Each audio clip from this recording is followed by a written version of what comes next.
Saka yung labas, ako na din nag-gutter dyan. Yung ano, Yung gutter. yun yung problema sa Marami pa kasing gagawin dito. Marami pang ibang karpentero natin. Hindi pulidong gumawa kaya magkakaroon tayo ng pagbabago dyan. Yung mga di marurunong. Wala, binigyan natin ng ilang chance. Matagal ko na kasi sila pinagsasabihan ilang beses na ayusin yung bubong. Importante yung bubong kasi once na may tulo dyan, nagsisimula yung pagkabulok ng bahay. Sayang lahat.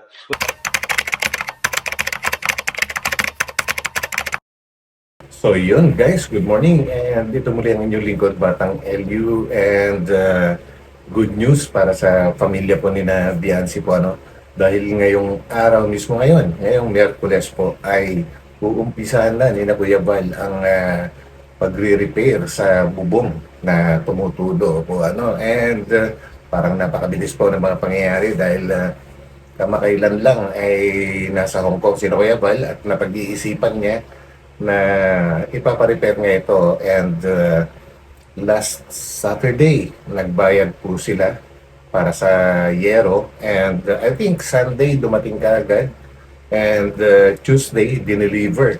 Bilis po and ngayon nga ay Monday yata dineliver guys, Monday and then Tuesday kahapon bumalik siya sa bahay ni na Biancy para sabihin sa magulang po ni Biancy po na ngayong araw na ito uumpisahan kaya sigurado sa bahay ni na Biancy ngayon ay nagmamadali na naman sila sa pagliligpit ng mga gamit na maaaring madamage po na mga pagre-repair sa bubong nila pero syempre okay din yon para maayos na kagad bago dumating ulit ang tag-ulan. So yan guys ang ating bibigyan ng reaction sa ngayon and also Kalingap Rab, napansin natin guys na binisita niya yung lead carpenter ni Kuya Val po walang iba kundi yung tatay po ni Krista at siguro gusto niyo makita kung gaano ko pulido ito magtrabaho at ayun na nga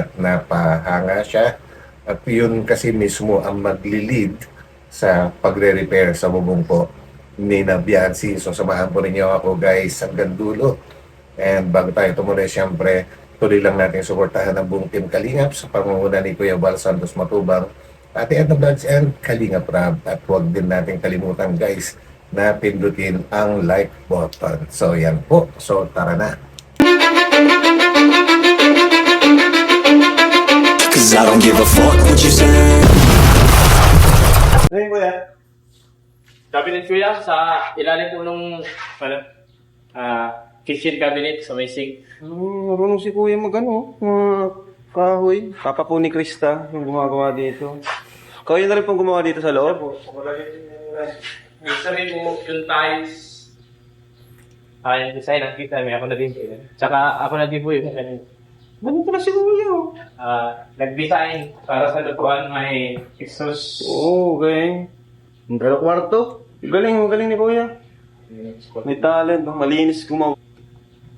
So yun na nga guys, siguro ang pagbisita ni Kalingap Rab dito kay tatay ni Krista ay para makita niya mismo kung gaano kapulido ang kanyang trabaho po dahil siya nga yung inatasan ni Kuya Val na magli-lead sa pagre-repair po ng bubong ni Biancy nang sa ganun naman talagang makita rin mismo ni Kalingap Rab kung gaano kagaling itong papa ni Krista. So, okay naman, di ba? Maganda siyang gumawa. So, tuloy natin, guys. Anong ilaw pati parang to Pang gaming room? Pang kwarto to Magaling kuya, magaling. So, ito po pala yung headquarters ng mga vloggers na kinupkop ni Kuya Val, mga tinulungan niya, dito sila nakatuloy. Ito yung kusina nila, nirenovate. Ito na yung nangyari. Sosyal. Baka may tulo dito kaya? Wala naman. Ayun. Wala ko yan. Yung talagang Saka yung labas, ako na din nag-gutter dyan. yung Yung gutter. yun yung problema Marami sa pa kasing gagawin dito. Marami pang ibang karpentero natin. Hindi pulidong gumawa kaya magkakaroon tayo ng pagbabago dyan. Yung mga di marurunong. Wala, binigyan natin ng ilang chance. Matagal ko na kasi sila pinagsasabihan ilang beses na ayusin yung bubong. Importante yung bubong kasi once na may tulo dyan, nagsisimula yung pagkabulok ng bahay.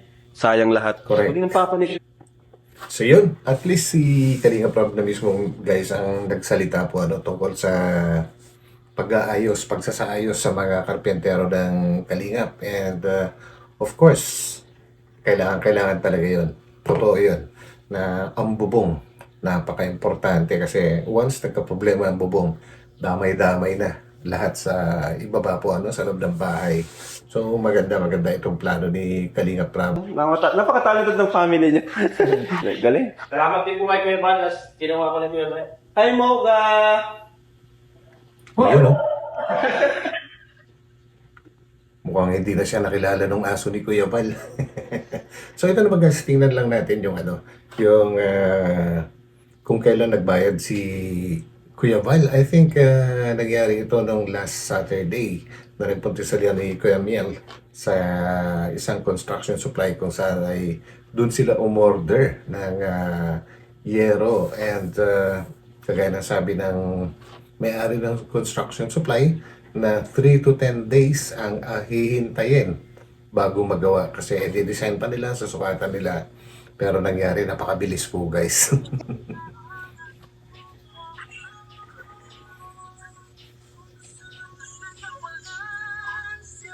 Ayun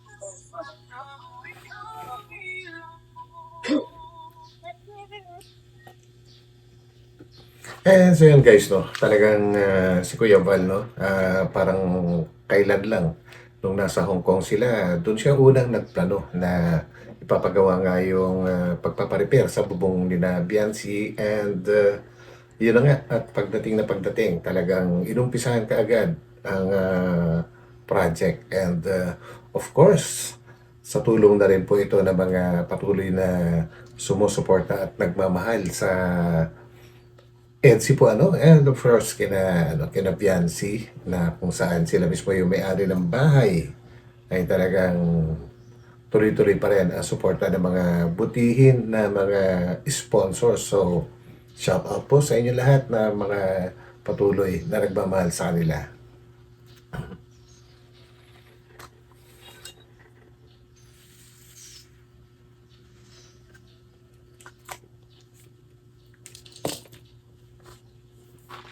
Ayun na.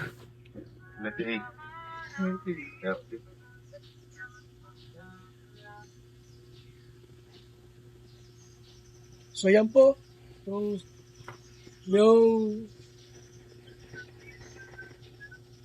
yero. Okay. So 3 to 10 days, may-deliver ko yung yero po kasi pasadya. Mga by 33. Walang 40,000. So yung mga kalinga. So yun guys, meron pa kasing meron pa kasing delivery fee na kung saan ay charge po sila ng 1,000 pesos po And sa mga gustong makapanood ng kompletong detalye, ay bisitahin nyo lang po ang channel ni Kuya Val guys para malaman po ninyo ang kabuuan. So ito na yung factory na napakaganda naman pala at may mga stock lang sila ng steel coil and sila na rin mismo, dyan na rin sa factory na yan, dinedesign ang yero at yan na rin sinusukatan. So kompleto pala ito, Ganda. Ito po yung gawaan ng yero na tinatawag na prefab, yung long span. Yan. Ito po yung mga long span, Steel coil.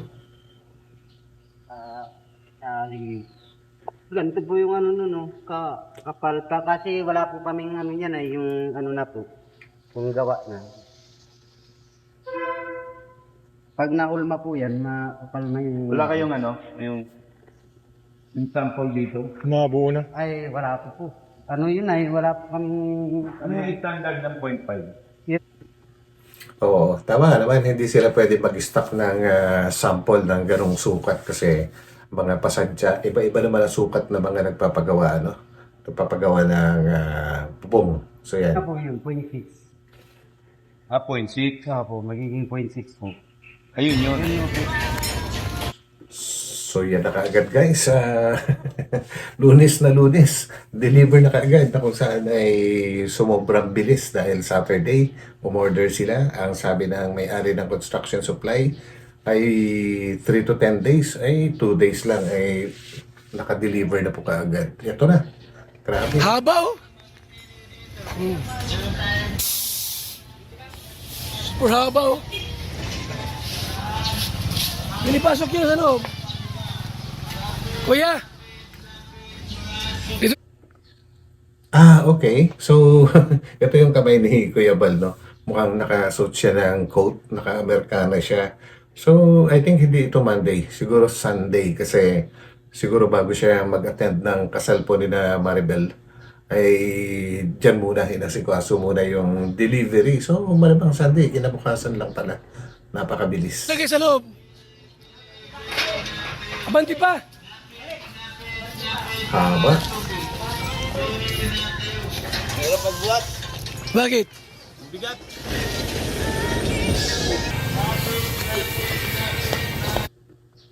Napakabagay. So, lagpas-lagpas sa cargo bed ng 10-wheeler truck na ito.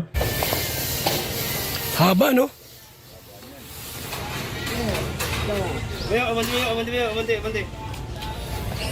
Mabigat nga. Ayos.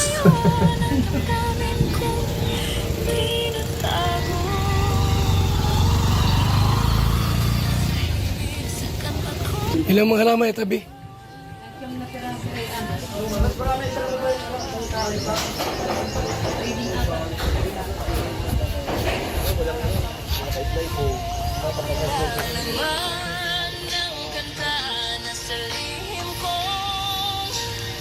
So, mga kalingap.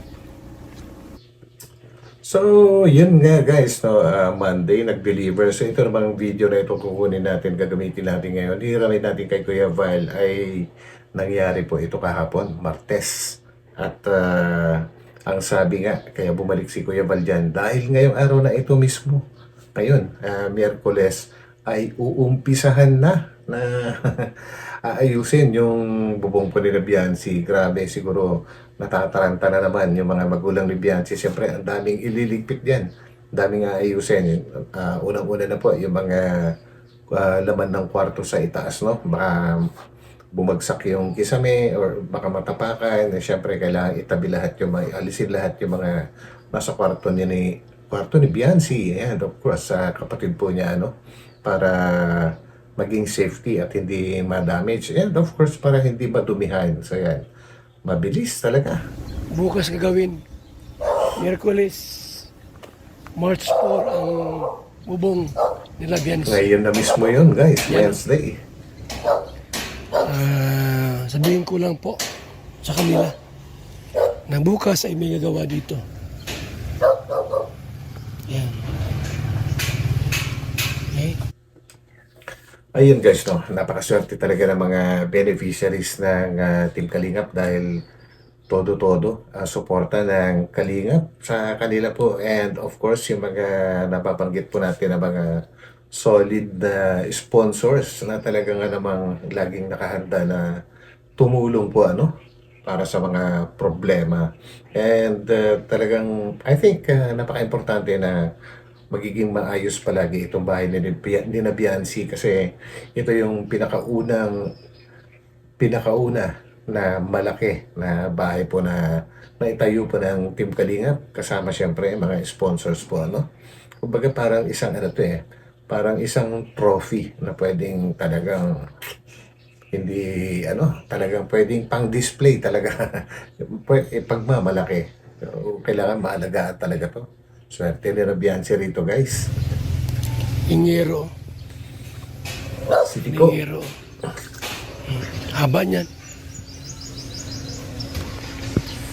So, bukas ay Miyerkules. Martes ngayon. Martes, parang walang tawa. Ang aso nila. Ito na po yung Ingero. Kapal total po ito, 25. Napakahaba. Bukas na yung gagawa dito ha. Bukas na po. Magawa rito. Ang bilis. Maga. Lahat po yan ay bubungkalin. Yung itaas po nito. May pato. Pato. May pato din. Haba po niyan. Haba po niyan. Tumantama yan dyan mga kaibigan. No? Yan o. Tumantama yan dyan o. Taas naman. So, yung mga matanggal na yero, pwede pong magamit sa ibang pabahay po natin. Ayun. Tama-tama. Bukas po yung pupunta rito yung karpintero. Tapos, tatanggalin mo yung mga yero. Ano yan bubungkalin yan. Alisin lahat yan para yung wala nang tulong mangyari. Kasi diretsuhan na yan Diretsuhan na yan. Kasi yung nangyari doon sa gumawa, putol. Ano yun, putol yung dugtungan kaya yung tubig na siim sa ilalim. So umaga, nandito na sila, mga alas 8. Igibain yun. May tao ba ito bukas? May tao rito? Oo, bubungkalin yun. Tapos itataas ng kaunti yan.